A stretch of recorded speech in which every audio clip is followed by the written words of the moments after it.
Hey there, friends. Today, buckle up because once again, we're diving deep into the waters and the tumultuous world of Hollywood. And let me tell you, they are seriously panicked and quite unclear on what is actually causing their undoing. You would think they would know, but nope. Hollywood has actually found themselves in an untenable position. And we're not just talking about bad scripts. We're talking about an industry that seemingly is on the brink of a major shakeup, if not outright replacement. Lots of stuff's going on, folks. Here we go! So, in the last few weeks, many people have come forward from inside the industry, exposing the chaos inside the halls of all of these studios and the C-suites as well. Whether it's a tweet shedding light on the fact that they don't understand why their films are failing, or that they continually seem to take the wrong lesson from somebody else's success, to some freight train revelations that have come out of Film Threat and Chris Gore and Alan Ng reporting on some terrible illegal practices of Disney and of course the WGA as a whole. Things are getting more than a little spicy, and all I have to say to that is go check out the amazing reporting from Film Threat right now. It's absolutely worth it. Look, anybody who knows anything about Chris Gore knows absolutely that he's unafraid to share his well-thought-out opinions, and they're pretty valuable at that. Film Threat's been a force for the last few weeks, but they've been a force for a long, long time. And now they have some insider leaks coming from Disney from all of these animators who are basically telling things like it is when it comes to very poor performers and very poor films like Wish. Of course, the clearest thing here to anybody paying attention is that the overall coverage coming out of Film Threat is pretty plainly pointing a finger at one thing. The industry as a whole has lost its way. Many studios are starting to course correct, of course, but Disney is refusing to look at their GPS and realizing they're hopelessly lost. Right now, they wouldn't have to look at that GPS because according to Axios, they're telling you what the problem is. Do not engage in the culture wars. It's too risky. And with that, a quick tangent here, just to say that I have a video about this article coming out here in the near future. And it's pure fire and probably a tipping point that we were looking for, if it's not already out there on my channel. So look for it. So what's the big deal with Hollywood right now anyway? Well, it seems like they've stepped into a world of divisiveness, of course. And it's one of the essential letters in their new religion, which is called DEI. Of course, I've gone over this before. It's division, exclusion, and indoctrination. And it's crucial to follow that and follow the destructive paths that it leads you down to alienate your audience left, right, and center. I mean, that's exactly what you want to do in any kind of business practice, yes?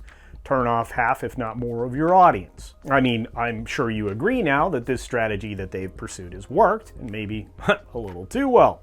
So, with that recent video out there, and a recent video that just came out from WDW Pro, it seems like Hollywood is now afraid of losing their relevance, and of course their dominance, which of course leads me to this question: to whom are they losing this dominance to? Well, the international studios seem to be stepping up to the plate in a big way, and as you know, one of my favorite films of the year was Godzilla Minus One.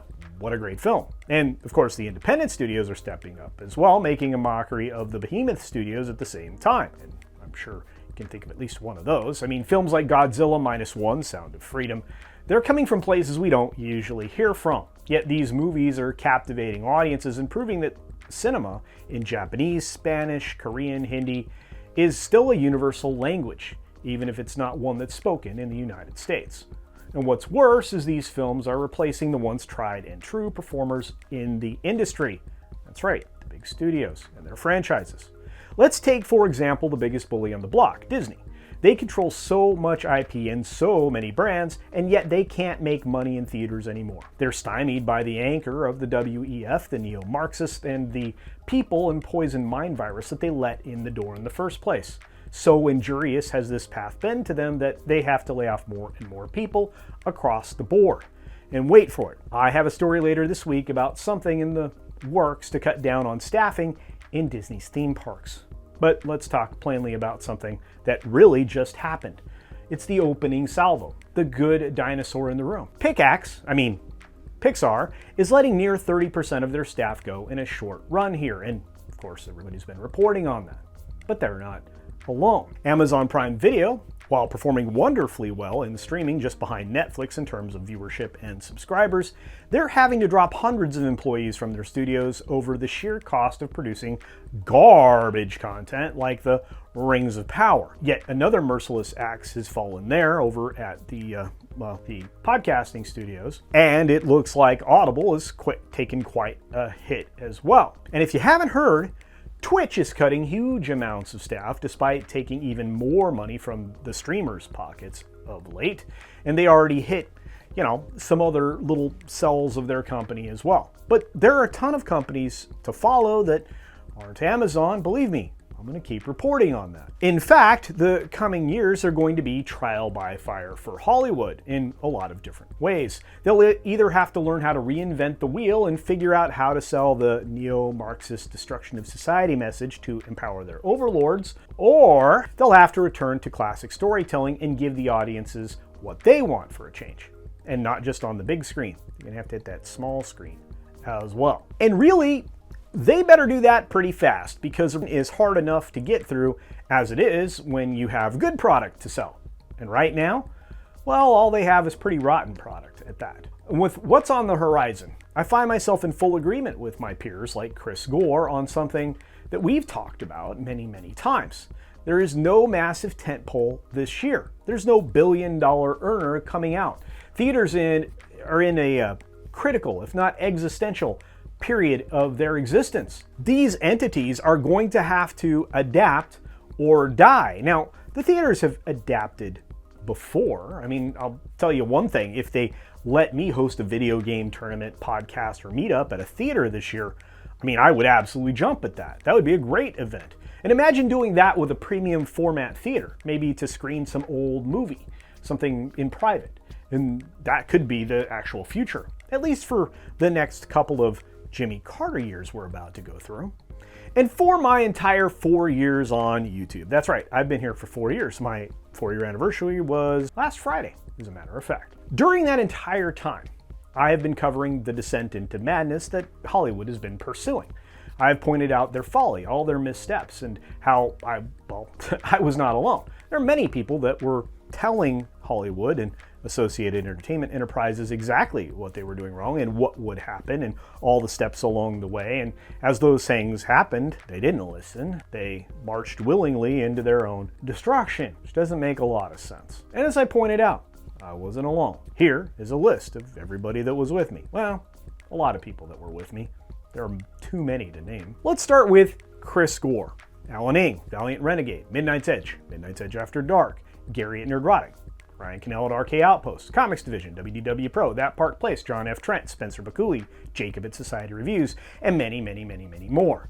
You can pretty much throw the entire G&G team in there. There's just too many to name. They were all saying it. You were saying it. And yet, here we are, just where we thought we would be. And for those of you that have lost your jobs, my friends in the industry, and I know you're out there, if your company had only avoided being compromised, this wouldn't have happened. They just needed to be more responsible with their funding and not to take the cheap money that was being offered with strings attached. And maybe, just maybe, we'd be in a different position now if they weren't so dead set on the message and more set on taking care of their employees, like is something that they proposed all those years ago. And believe me, in the video that I either have coming out or is already out on the channel, we'll get well into that fateful day back in 2019. So there you have it, folks. Hollywood is in peril. International studios are rising up, and indie films keep the cinematic flame alive, and they're doing a great job. Of course, I have to ask for your thoughts on the studio's sudden austerity measures, and as predictable as I made that out to be, or any of that, does it come as a surprise to anyone? Or maybe it does. Let me know your thoughts down in the comments section below, and as always, be sure to take care of yourself, take care of others, and until next time, see ya!